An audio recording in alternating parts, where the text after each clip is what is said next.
Atenção internautas de todo o mundo, para o toque de 5 segundos.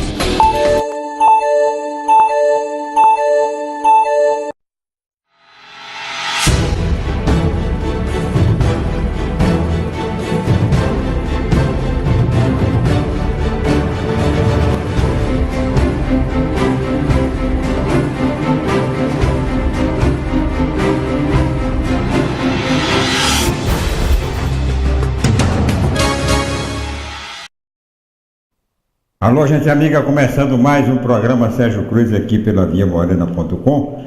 No dia seguinte à chegada a Brasília do presidente eleito Jair Bolsonaro. Eu me sinto um pouco gratificado e compensado, né? Gratificado não seria o termo, mas compensado pela pauleira que eu levei aqui durante muito tempo, no tempo anterior ao início da campanha eleitoral, até porque na campanha eleitoral, em sendo candidato, eu procurei evitar polemizar sobre a candidatura do Bolsonaro e sobre outras candidaturas à presidência da República. Eu polemizava porque naquela ocasião, com muita coerência com o meu passado, que eu não costumo voltar muito atrás daquilo que eu penso, até porque aquilo que eu penso muito bem pensado, e não faço para ser simpático, para ganhar a simpatia das pessoas. Eu faço profissionalmente e com a mais firme convicção de que estou fazendo a coisa corretamente, sem querer enganar ninguém, sem querer ganhar a confiança e a preferência eleitoral de ninguém. E em função disso, eu tenho sofrido muitos ataques, inclusive alguns muito agressivos, né? Porque eu defendo a Constituição e defendo a democracia. E na campanha eleitoral eu fiz questão de dizer que entre o populismo de direita e o populismo de esquerda, eu preferia ficar no centro. Nenhum populismo. Nem o populismo do Bolsonaro, o populismo de direita do Bolsonaro, nem o populismo de esquerda do Lula e do PT. Até porque eu via nessas duas saídas nenhuma saída ideal para a consolidação do processo democrático no país. Durante a campanha, o Bolsonaro foi ajustando o seu discurso à realidade do eleitorado. E até fugindo um pouco do que defendia, né, no passado e o que continuava defendendo o seu eleitorado mais militante. Aquele que foi para a rede social, aquele que foi para a rua, para defender as ideias radicais do Bolsonaro, Bolsonaro 1, Bolsonaro 1.1, depois veio o Bolsonaro 1.2, e hoje nós temos já um Bolsonaro praticamente amoldado à realidade institucional brasileira. O que defendia e defende ainda os bolsonaristas mais radicais, entre os quais estão incluídos os tais intervencionistas, é que o Bolsonaro ia servir de instrumento para menosprezar, para acabar com a Constituição e com a democracia. Porque entre os militantes do Bolsonaro havia e há ainda muitos inimigos da democracia. Aqueles que defendem a ditadura militar, principalmente esses. Aqueles que acham que com essa Constituição que está aí não se vai resolver os problemas do Brasil. E tanto Bolsonaro como Sérgio Moro estão deixando muito claro que nada é possível fazer fora da Constituição. Estão deixando muito claro que nada é possível fazer em matéria de moralização, em matéria de infraestrutura econômica, sem a Constituição e sem as leis. Estão mostrando mais que o que falta no Brasil não é Constituição e não é lei. Há uma Constituição muito bem feita e há leis para tudo. O que falta é quem cumpre as leis. E eles se colocam exatamente no lugar daqueles que vieram para cumprir a Constituição e as leis do país. Eu me sinto recompensado pelas porradas que levei nas redes sociais, no tempo todo aí, por conta dessa minha posição intransigente em favor, em defesa da democracia. Coisa que eu continuo defendendo. Só que agora eu tenho parceiros para defender. Tenho o presidente eleito, que é o Bolsonaro, tenho o futuro ministro da Justiça e Segurança Pública, que estão ao meu lado, que estão defendendo a democracia comigo. A democracia que deve ser e vai ser aperfeiçoada com o correr do tempo.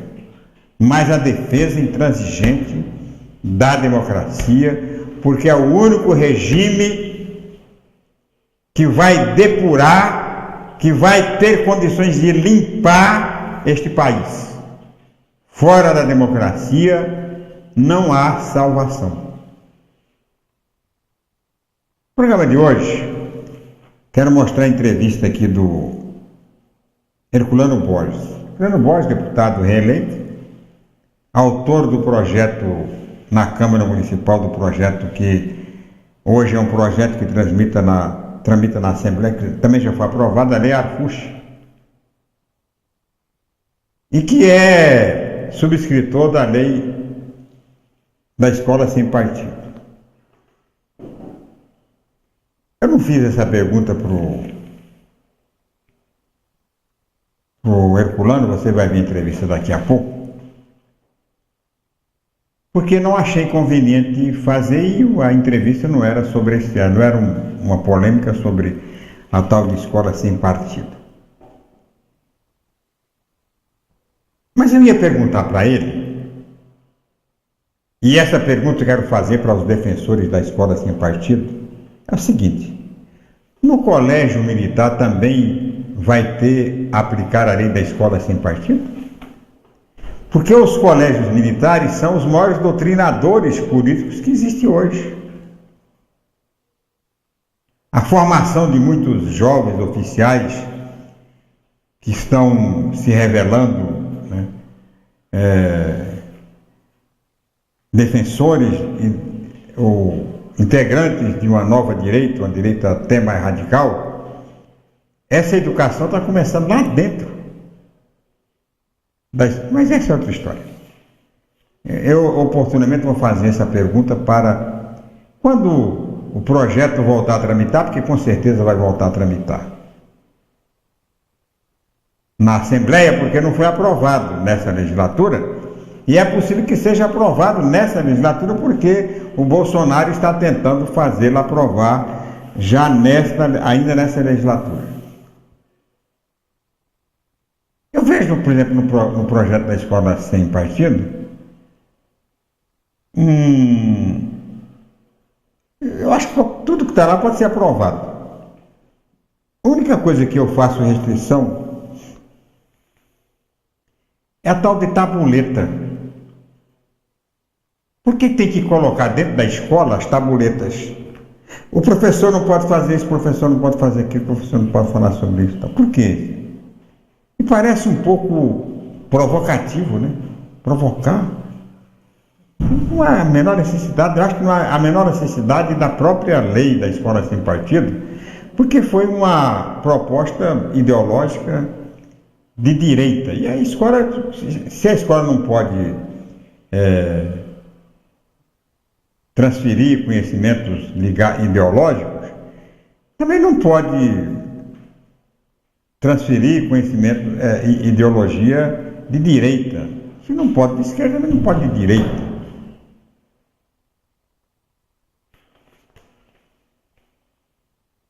E você não pode defender na escola o comunismo. Mas você poderia também não defender o fascismo.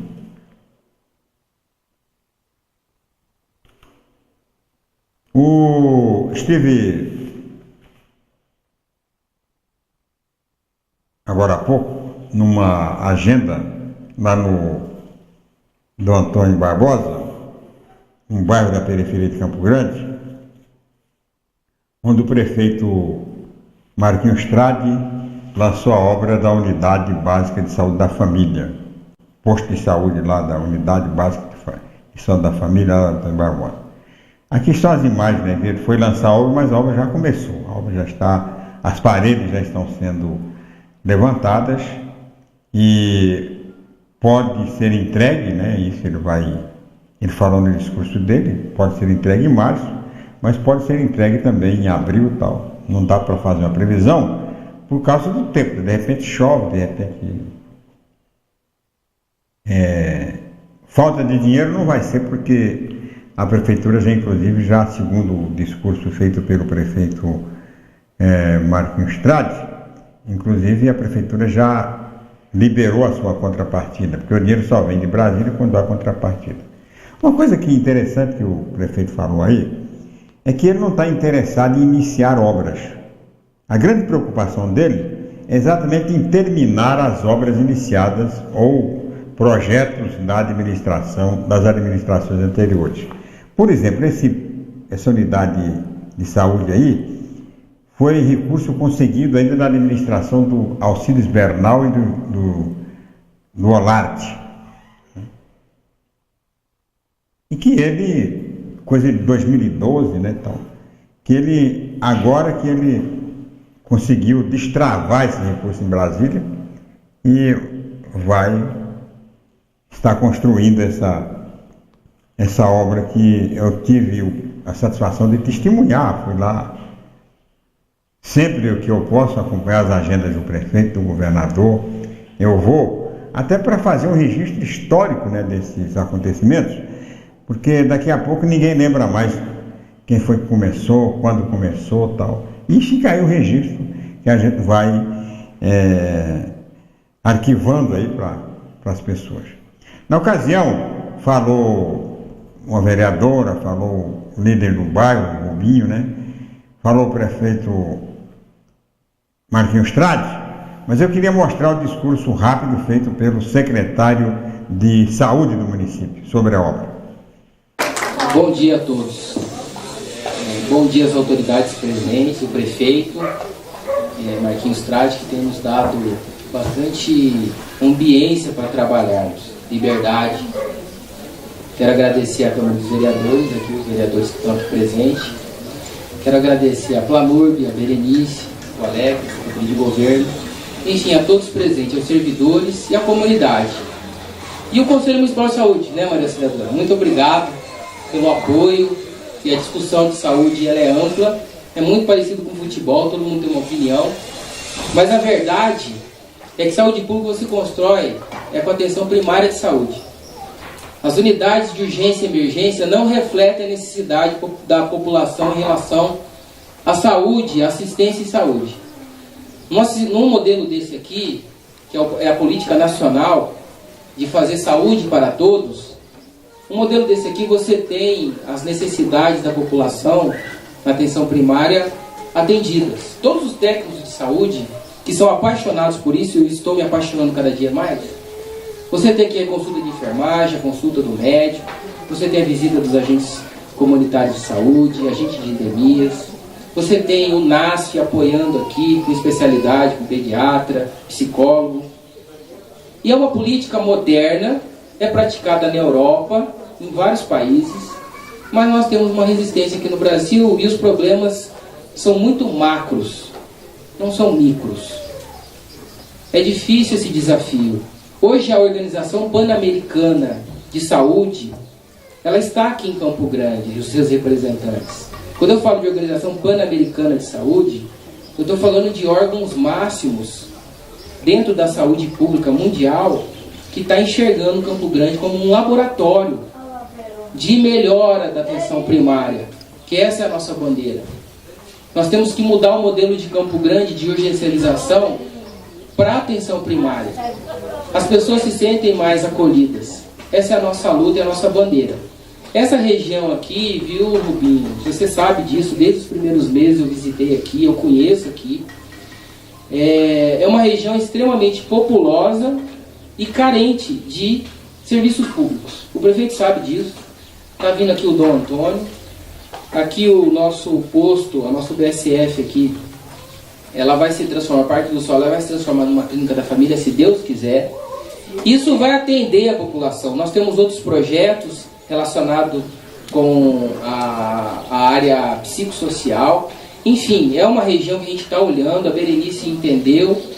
É um projeto de 2012 de construção, foi difícil desenrolar. E hoje a gente veio mostrar aqui, na prática, que está acontecendo. Eu quero agradecer o apoio de todos, principalmente da Planor, da Berenice, principalmente dos servidores que participaram na SUPES, através do Anísio, superintendente, através da Oliva, o Hermes, através da nossa adjunta. Enfim, é uma luta árdua, mas extremamente gratificante, porque a gente sabe que isso aqui vai contribuir muito para a população mais carente de Campo Grande. Muito obrigado. Muito bem, aí palavra do senhor secretário de Saúde, né, por ocasião do lançamento da obra, né, da unidade sanitária do Antônio Barbosa. Mas voltando aqui ao dia de ontem, é um dia importante, teve a eleição nos Estados Unidos, né, eleição para reforma de um terço do Senado. Lá nos Estados Unidos, o Senado tem 6 anos de mandato. E a Câmara dos Deputados, 2 deputados lá não tem boca, não. 2 anos e acabou. Tem que ir para outra eleição. A eleição de ontem, nos Estados Unidos, mostrou que o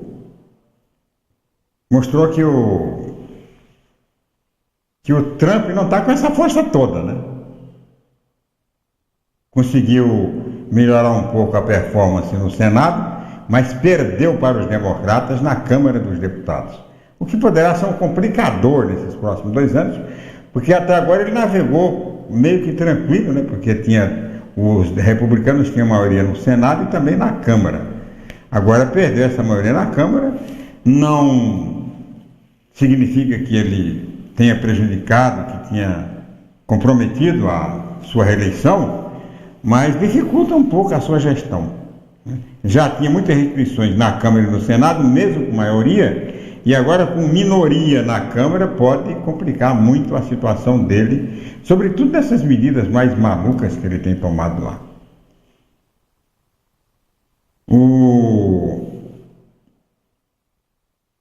Da entrevista do Moro, a entrevista do Moro foi uma entrevista interessante, né, porque mostra que ele vai fazer, apesar da subordinação que ele assegura ao governo federal, a figura do presidente da República, é claro, se ele é ministro da Justiça, ele deve satisfações ao presidente da República. Mas ele mostrou que pode discordar, inclusive, do presidente da República, e que se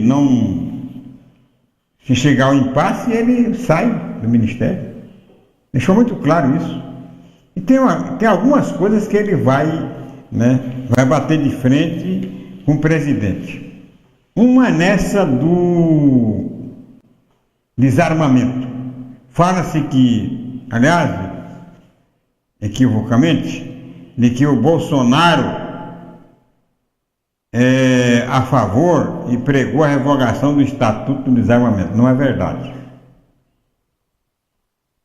O que está no programa do governo do Bolsonaro trata da facilitação da posse de arma. E não fala nada do porte de arma. Nada, absolutamente nada no programa. Ele, durante a campanha, até antes da campanha, andou falando em arma para todo mundo andar armado, tal, arma para o proprietário evitar a invasão de sua propriedade rural, por exemplo, um fuzil. Mas veja o que diz aqui o futuro ministro de Justiça e Segurança Pública, que vai ser responsável pela condução do processo relativo ao Estatuto do Desarmamento. Abre aspas.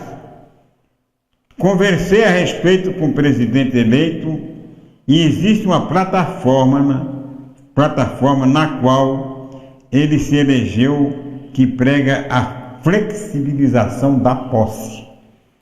Está certo. Dentro dessa plataforma seria inconsistente agir de maneira contrária, mas externei ao presidente que liberação excessiva pode ser realizada como fonte de armamento para organizações criminosas. O ponto de vista do Sérgio Moro é igual ao meu. Eu nunca mudei. Eu nunca fui contra, por exemplo, a posse de arma. Você tem uma arma em casa. É claro que para ter essa arma em casa você tem que justificar. Por que você vai ter que ter uma arma em casa? E não é difícil você justificar. Basta você mostrar uma fotografia de sua casa com a cerca elétrica ou com a serpentina. Mostra, está aqui, é por isso que eu quero. Agora, o que o juiz Sérgio Moro pensa, e eu penso, é a liberação do uso, do porte, né? Sair por aí, todo mundo comprando arma, todo mundo usando arma na rua e tal. É a flexibilização excessiva, o que representaria, no caso, a própria revogação do Estatuto do Desarmamento, que eu acho um absurdo. Acho que tem que ter controle. Mesmo nos Estados Unidos, onde a arma, o uso, o porte, o fabrico, a venda é assegurada, garantida pela própria Constituição, existe, né? Meio que fajuto, mas existe alguma regulamentação. Agora, não se pode permitir isto aqui no Brasil, né? Porque o Brasil não são os Estados Unidos, o Brasil é diferente, é outra cultura, totalmente diferente. Então tem que se fazer leis no Brasil que se amoldem à cultura brasileira. Vai trazer uma coisa que funciona nos Estados Unidos, pode ser que não funcione aqui. E quando se criou o Estatuto do Desarmamento, ele foi feito com base exatamente em estatísticas da violência que o Estatuto do Desarmamento terminou controlando em parte.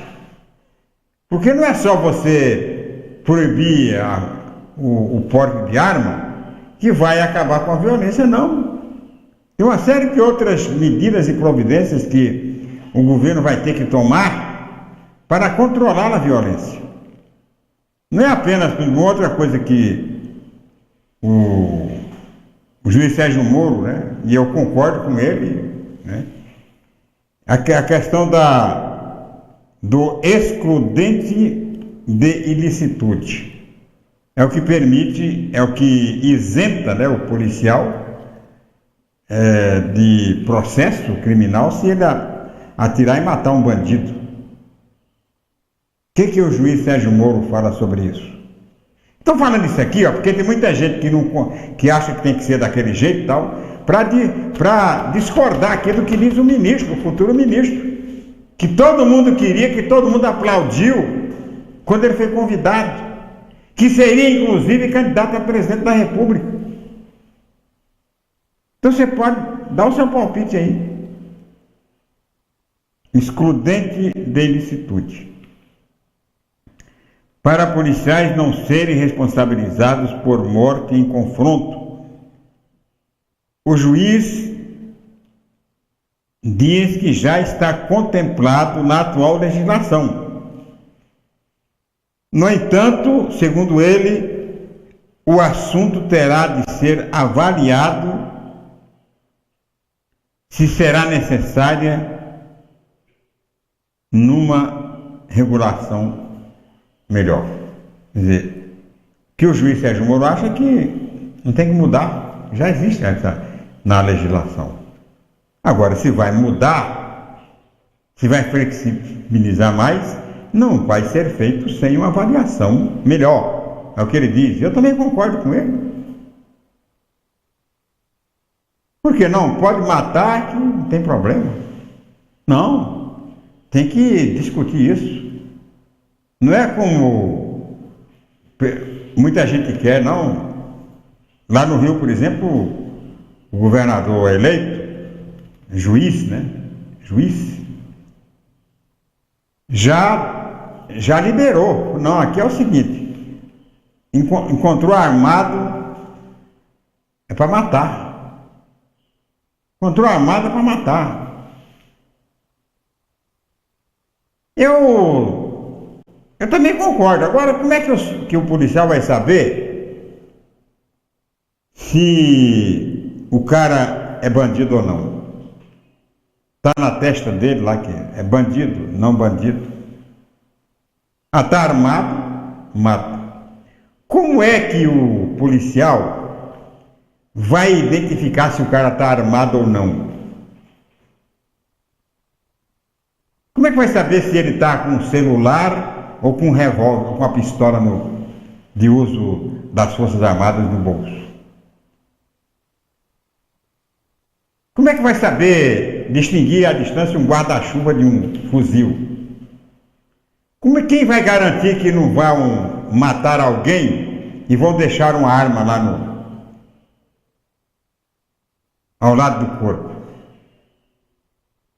Dá para confiar 100% na autoridade policial? Porque na instituição a gente confia, na polícia, civil, a gente confia. Agora dá para confiar em todos eles? Dá para saber quem é que é policial e é miliciano? Então, gente, tudo tem que ser feito com prudência, devagar e sempre, com experiência e experimentação e, sobretudo, com inteligência. Não pode, e nisso eu concordo com o ministro Sérgio Moro, não se pode fazer tudo pode ser feito, desde que seja feito dentro da lei. A lei é essa, vamos cumprir a lei. Não é para cumprir, então muda a lei. Porque a lei que está aí é essa aqui, essa que vai ser cumprida. E ao agente público não cabe descumprir a lei para atender a ansiedade de setores da sociedade. Tem o Taguti, está aí? Deixa eu falar com o Taguti. Está aí o Taguti. Boa tarde. Escola não pode defender nenhum dos dois lados. Escola foi criada para ensinar as pessoas a serem pessoas cultas. Escola não é lugar de educar filhos de ninguém, somente trazer o conhecimento. Tudo bem. Taguti também acho. Isso aí é absolutamente correto. Agora, para que botar tabuleta dentro da escola?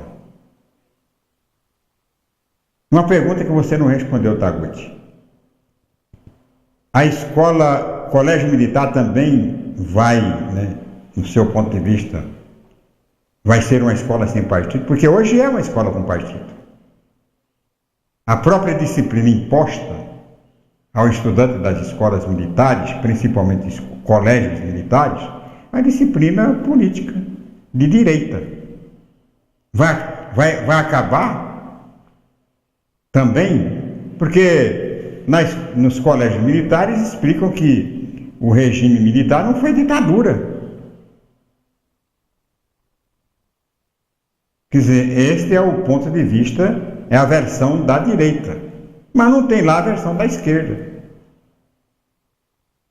Agora eu concordo que tem que ser. E também não vejo, principalmente no fundamental e médio, nenhuma partidarização dentro da escola.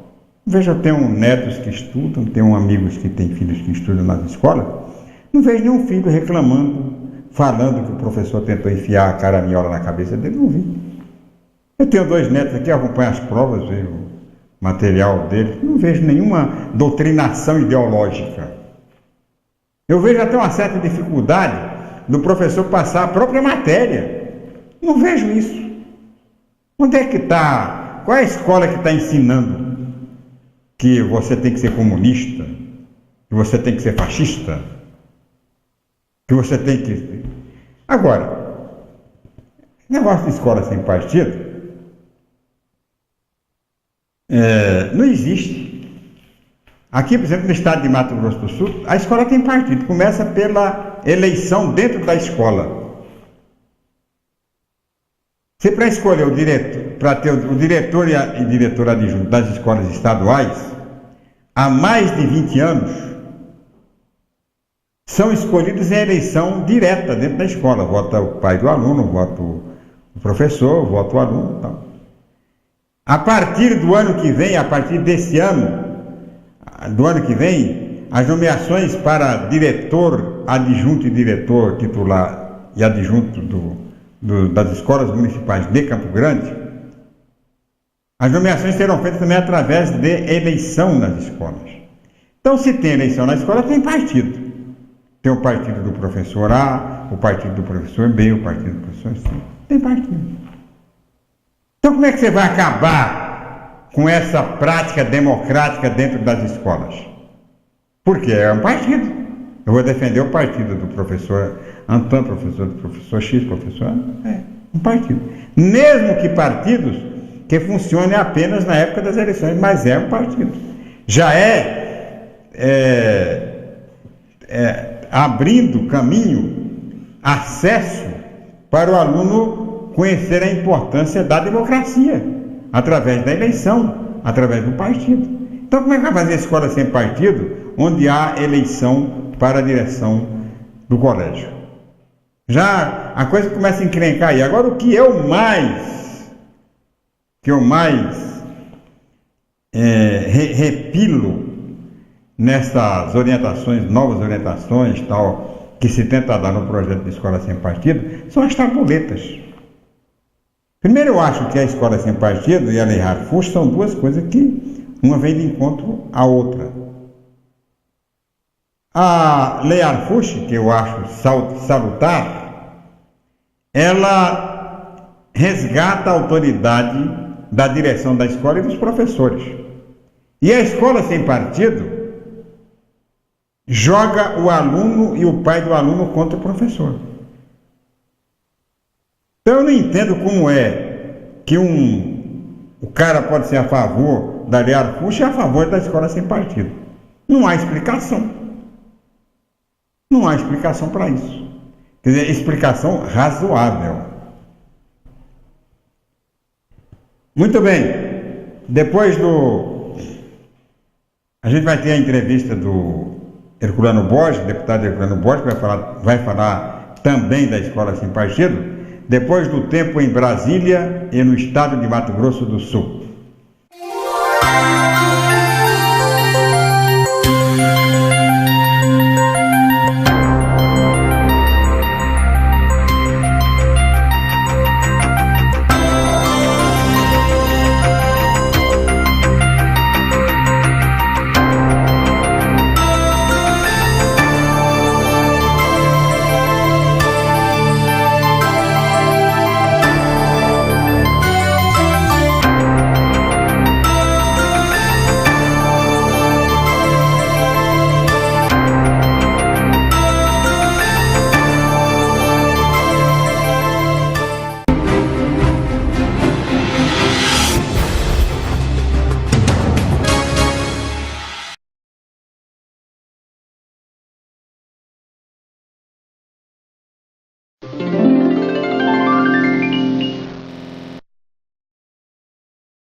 Muito bem, voltando com o programa Sérgio Cruz, aqui pela viamorena.com, e a gente vai direto à entrevista do dia, do programa Boca do Povo.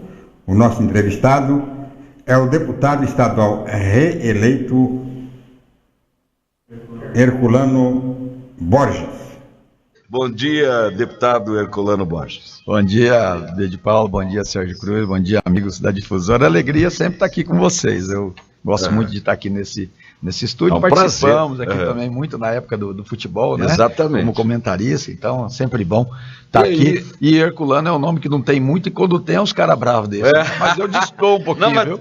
Mas tem também. Tem os bonzinhos, né? Tem Alexandre Dumas, tem vários Alexandre, né? Tem o Alexandre Herculano. Alexandre escritor, né? E tem o Alexandre Herculano Borges. Exatamente. Herculano, Legal. como é que foi essa campanha de reeleição para você? Eu acho campanha de reeleição super difícil. É verdade, B. É um momento ímpar no nosso estado, no nosso país. Nós observamos aí o eleitor bastante desconfiado, bastante inseguro e buscando renovação. A gente percebe que o país todo, os governadores que saíram à reeleição tiveram muita dificuldade. O governador Reinaldo aqui foi um dos sobreviventes. Um deles que conseguiu, foram muito poucos, eu não tenho o número exato, mas as informações que eu tenho foram bem negativas com relação à reeleição, e com relação à reeleição também na Assembleia e no Congresso, foi com o mesmo nível de dificuldade. O eleitor querendo renovação, e a gente sabe da importância da renovação, a gente respeita isso. Para mim foi meio mandato, metade de uma reeleição, vamos dizer assim, que quando a gente veio da Câmara, né, nós tivemos 2 mandatos como vereador, aí um ano como secretário de Juventude, e aí entramos na Assembleia, está fazendo agora 1 ano e 11 meses, 1 ano e 10 meses, e já entramos nessa correria já de uma pré-campanha, e aí seguindo, né, a linha daquilo que o eleitor busca, né, reeleição. A gente sabe que o eleitor está buscando pessoas que vêm da sociedade com serviço prestado, né? No meu caso, eu venho do esporte, eu tenho um trabalho na ciência social junto com o segmento cristão, outros que vêm aí da medicina, outros vêm do empreendedorismo, e esse perfil que o eleitor tem procurado. E aqui, a gente estava até acabando de falar aqui, né? A questão das mídias sociais, né? A questão dessa inovação. Então, o político hoje tem que estar mais perto do eleitor nas mídias sociais, tem que dar atenção e tem que participar desse momento de mudança da forma de fazer política, como foi nessa eleição agora. Sérgio Cruz. Deputado, o senhor representa os segmentos cristãos que têm avançado politicamente muito nas últimas eleições. A Assembleia Legislativa aprovou no seu mandato, não sei se você já estava lá, a chamada Lei Harfuch, né? É uma lei de consenso entre professores, diretores de escola de modo geral, até porque restabelecia a autoridade do professor e da direção da escola junto à comunidade educacional. Agora vai entrar em discussão esse ano, aliás, já entrou em discussão nessa legislatura, vai continuar com mais ênfase na legislatura seguinte, a chamada escola sem partido, que é muito polêmica, né? Que, no meu ponto de vista, inclusive, ela vem de encontro com a própria Lei Harfuch. Qual é a sua posição com relação... Qual foi a sua posição com relação à Lei Harfuch e qual é a sua posição com relação à escola sem partido? Legal, boa pergunta, Sérgio. A Lei Harfuch foi de minha autoria, na Câmara de Vereadores. Eu, conversando bastante com o procurador, na época, promotor Sérgio Harfuch, um dia nós nos encontramos e eu parabenizei pela ação que ele desenvolvia nas escolas. Daí a gente conversando, falei, mas Sérgio, a gente precisa fazer isso na forma da lei para que você seja amparado. Porque muitas vezes você vai corrigir uma criança numa escola, um aluno, e aí o pai às vezes se sentindo prejudicado, ou que o filho foi exposto, porque tem gente que pensa de tudo quanto é jeito. Então você precisa ter o amparo na lei. E ele preparou uma minuta da lei, nós levamos para a Câmara, fui autor em Campo Grande, aprovamos.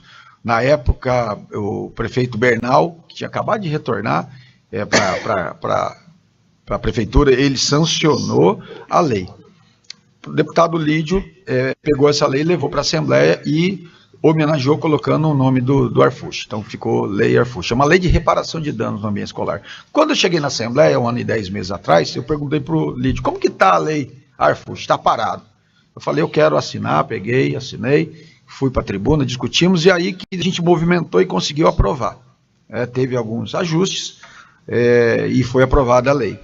Então, fui a favor, fui autor tanto em Campo Grande como vereador, e na Assembleia fui coautor junto com o Lídio Lopes, depois outros colegas assinaram também. A Escola Sem Partido, fui autor em Campo Grande também, na época, junto com o Paulo Silva. Sim. Aprovamos por unanimidade, aí uma parte, né, do segmento da educação, né, ficou contra tal, e aí foi aquele bombardeio aí nas redes sociais e tal, e o prefeito não quis sancionar. E aí, na verdade, em segunda discussão, acabou que deu aquela confusão, acabou não sendo aprovado. Na Assembleia agora, a deputada Amara entrou com um projeto, e ela tentou fazer uma audiência pública na Câmara Municipal, mas teve uma turma lá que bagunçou tudo lá e não deixou acontecer. Então, o problema desse pessoal que defende, que é contra, né, a Escola Sem Partido, por exemplo, é que eles falam muito de democracia, mas eles não exercem a democracia. Eles falam de democracia desde que seja do jeito deles. Não deixaram fazer audiência pública. Um desrespeito com a parlamentar que estava ali. Então agora a gente observa que o Bolsonaro, junto, né, um dos filhos dele, inclusive deu uma entrevista essa semana falando que a Escola Sem Partido deve entrar na pauta também no Congresso. E aqui na Assembleia eu não sei se vai dar tempo de ser discutido agora nesse período, mas eu devo votar sim favorável à Escola Sem Partido, porque na verdade não é a lei da mordaça. A Escola Sem Partido, o que ela preconiza? Você tem que falar de política, o professor tem que falar de política, mas ele não pode falar uma opinião pessoal dele e colocar isso como se fosse uma doutrinação para o aluno. Se ele fala de uma linha A, B, ele tem que falar de uma linha B com a mesma intensidade. Claro. Então ninguém fala, a lei fala que não pode discutir política. Então eles distorceram, colocaram como se fosse uma lei da mordaça, do jeito que divulgam aí, que esse pessoal divulga, até eu seria contra. Sim. Até eu vou ter, né, o dia que eles colocaram na imprensa, eu falei, nossa, quem que foi o autor dessa lei aqui? Vou votar contra. Não, tá lá meu nome. Então, quer dizer, eu votaria... Tomou um susto. Tomei um susto, que lei péssima. Mas se você olhar a lei, o projeto de lei, você vê que é uma coisa boa, protege. Você, por exemplo, você tem um filho lá na sua casa, você orienta de uma forma. Aí chega fala totalmente contrário àquilo que você tem falado, que é a sua visão. Então, a escola precisa respeitar a questão de religião. Se o pai é católico, ele quer que o filho seja católico, então, né, ele vai orientar dessa forma, evangelho da mesma forma. Com relação à ideologia de gênero, eu era presidente da Comissão de Educação da Câmara, quando chegou o Plano Municipal de Educação, tinha mais de 20 artigos falando, qual que eram as palavras? Fomentar, incentivar, financiar ações para promover a ideologia de gênero. O que é a ideologia de gênero? Eles falam que a criança ela não nasce com sexo definido, que o menino ele pode ser menino e a menina pode ser menina. Agora, questão de sexualidade... A bagunça que vira na cabeça da criança. Questão de sexualidade é foro íntimo da família. Eu, como pai, eu quero ter direito de falar sobre isso. Não é um professor ou um material didático que vai falar. Exatamente. Você entendeu? Então eu quero ter direito, certo? Por isso que às vezes a gente fala assim, eu sou o deputado da família. Pessoal, mas como assim? É o deputado, e junto com outros colegas que tem, que defende o direito da família. Estão usurpando o direito da família. Pai e mãe devem orientar sobre questão de sexualidade. A escola, a gente vê, quando fala de escola sem partido e de a lei Arfuche, reparação de danos, eu sou professor também. Muitos professores, de Paula, estão com síndrome do pânico, eles têm medo de chegar na sala de aula, porque o professor perdeu a autoridade dentro da sala de aula. O pai perdeu a autoridade em casa e lá na escola, se o aluno não respeita pai e mãe, ele não vai respeitar. Então, só para finalizar essa parte, para o amigo de casa, às vezes, entender o que é a lei Arfuche, reparação de danos, assim, resumindo, o aluno na escola, ele sujou a parede, essa lei dá a legalidade do diretor, falou, você sujou? Tá o balde aqui, você vai limpar. Você quebrou, você vai consertar. Você pichou, você vai pegar uma tinta e vai pintar. Copa do Mundo do Brasil, seleção japonesa veio jogar aqui, acabava o jogo, os torcedores, eles mesmos iam lá e limpavam tudo. Mas onde que esses caras aprenderam? Aprenderam na escola. E aqui no Brasil não pode. o adolescente não pode trabalhar. Ele mas, não deputado, pode, então é reparar danos. Não, me parece que o que mais pega na tal da escola sem partido são as placas. Não poderia fazer uma lei evitando colocar placa, né? Então, evitando colocar a placa, chamando a atenção do professor para dedar o professor e tal. Exatamente. E essa foi uma questão polêmica que foi levantada, e eu, como autor na época, eu aceitei. Então vamos retirar as placas da sala de aula e vamos deixar como se fosse uma orientação na sala dos professores. Lembrando, tal, né? Porque, né, como professor também, eu constrange, entendo, né? Constrange, né? Constrange, porque aí, às vezes, o aluno, que é o cliente, em caso o pai, ele já vai se achar no direito de colocar o dedo no nariz do professor e tal. Então, concordo com essa parte, e eu concordo em retirar essa parte do projeto. Inclusive, na época eu falei, então, se o problema é a placa, vamos tirar.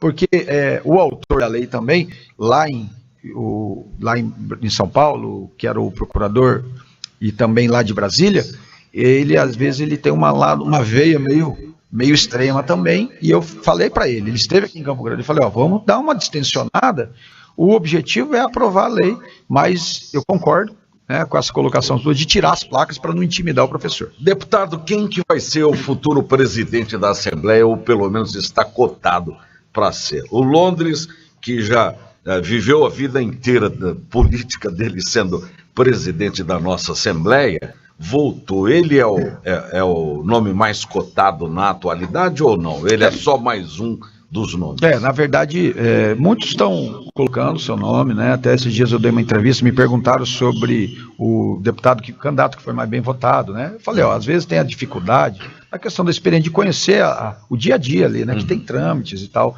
Então, eu acho que tem dificuldade, os que entraram agora têm um pouco de dificuldade, quem sabe daqui a 2 anos, o Londres seria uma boa opção pela experiência, mas eu ainda não escutei. Tem alguém na preferência? Na verdade, ainda não escutei se ele vai colocar o nome dele ou não. Na verdade, quem nos procurou estão conversando com os colegas, né? Porque essa questão de presidência tem a questão de viabilizar também. Às vezes o novo também tem dificuldade disso, porque quem vota são os colegas. Então são 24. Da maioria, ele que eu falo, o candidato a presidente. Então, quem nos procurou foram 4 do PSDB, Paulo Correia, professor Rinaldo, Felipe Orro e Onevan de Matos. E também eu conversei com o Barbosinha anteontem, e ele também está colocando o nome. Então, nós temos oficialmente, assim, pelo que a gente tem conversado, esses 5 nomes. A gente acredita que o PSDB fez uma grande quantidade de deputados. Então, eu acredito que os que são do Ninho têm uma certa vantagem, na minha avaliação. Mas o jogo está aberto. Quem conseguir organizar, e como eu disse, eu estou à disposição, vamos conversar.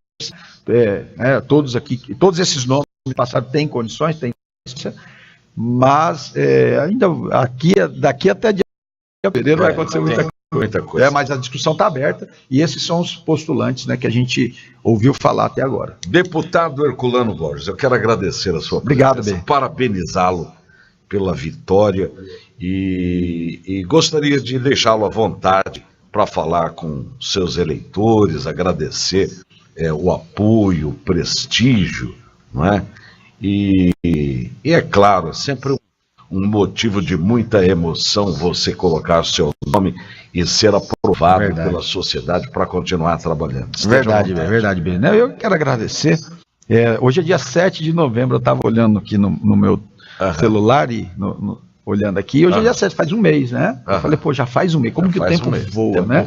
Um mês, né, da nossa eleição, então, oportunidade para sua grande audiência de agradecer, né? Os votos, tenho retornado nos lugares para agradecer o carinho, né, do Campo Grandense, do Sul Mato Grossense. Como sempre, fomos muito bem votados em Campo Grande, tivemos praticamente 10 mil votos aqui, foi mais da metade da nossa votação, então Campo Grande sempre fazendo a diferença. Então quero agradecer aqui, nós estamos aqui na live também no Instagram, agradecer a todos os eleitores, dizer que nós estamos aí praticamente 10 anos na vida pública, uma vida limpa, com responsabilidade, e vamos continuar dessa forma.